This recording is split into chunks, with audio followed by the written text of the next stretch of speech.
Greetings! This is probably going to be one of the last of our Not At The Pictures, because that is, the pictures have opened up again, and for those brave enough, those souls brave enough to go out there and watch a film in the cinema again, just like, you know, before the land before time or whatever, then they can go at the pictures.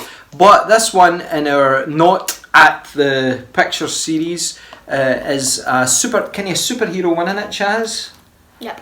Superhero. It's called Project Power, and let's go and see what it was all about.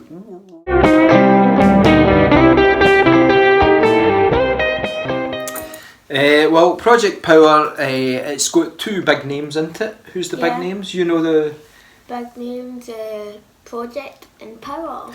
Okay, well, it's what's his name? The guy that was played Ray Charles.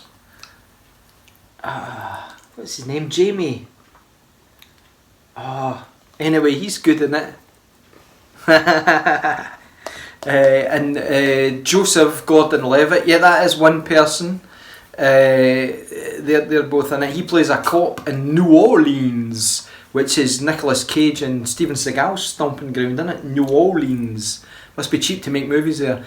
This is about power pills that have been developed and are hitting the streets like drugs, like, you know, crack and cake and things like that. I don't know. And KFC chicken. And KFC chicken batter, which we know contains drugs, addictive chemicals that we all love.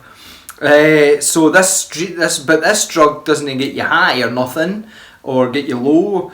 It unveils your superpower. You take it, and whatever power you've got inside you, you become it. And sometimes the only thing it does is it does make you go down low, and I'm talking maybe with a big stone curling up and flowers and engraved saying they're dead. That was a roundabout way saying that what happens to some of them that take it, that are brave enough to take the superpower pill. I should say, for some reason, it's 5 minutes exactly it gives you the power for how they can engineer a pill like that. I don't know. But some people that take it just blow up. So roll the dice and take your chances.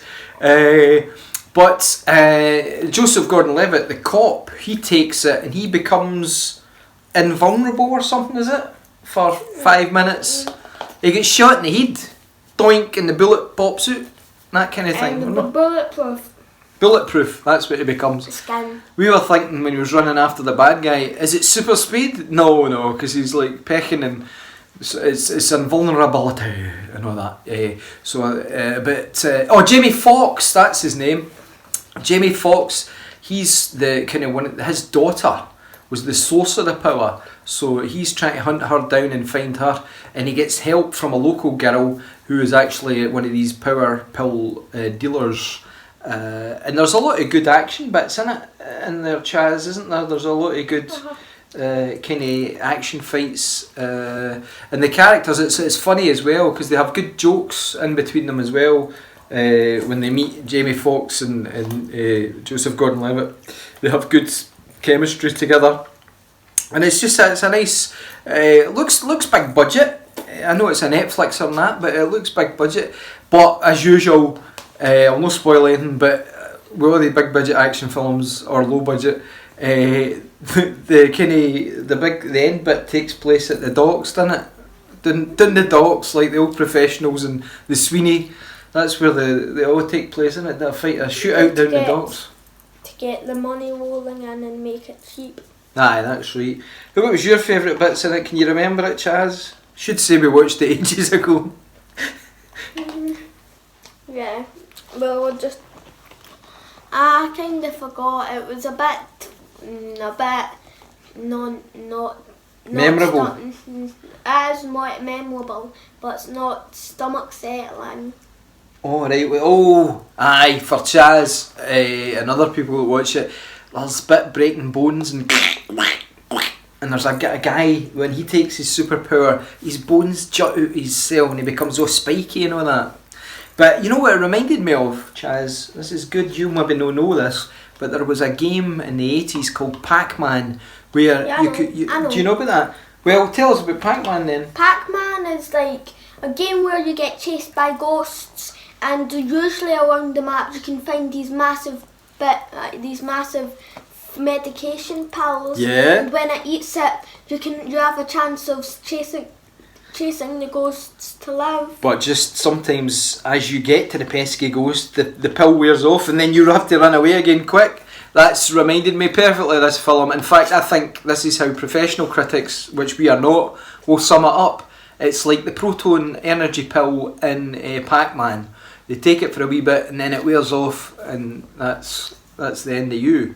But no, it was a good yarn, and I would recommend it for anyone that does have access to Netflix, or anyone who can pilfer it from their friends. Okay, let's go to the marks. I'm going to give this one a 3 out of 5. 3 out of 5 because it entertained me, but you know, it wasn't that attention grabbing. No, I think they're trying to line up a sequel, but I don't know if I'd be bothered watching it. What about you, Chaz? Giving it a 2. It was not stomach settling. His stomach wasn't settled watching it. But so let's see if these are the bits. 2 plus 3 is 5. 5 out of 10, half marks. Yeah. What are the bits? Don't tell them the bits. Are you going to tell them the bit? Aye, well, go and tell them. Yeah, you've told them about. There was a burny bit. A guy burns like. Yeah, and then explodes. Then That's so 1. And then later on, a person gets splatted. 2, when they had the power pill. 3, when that guy. Oh, there was a girl as well. She took it and she turned into ice. Why bother taking it? The powers are crap. And then the guy that used the bones as weapons.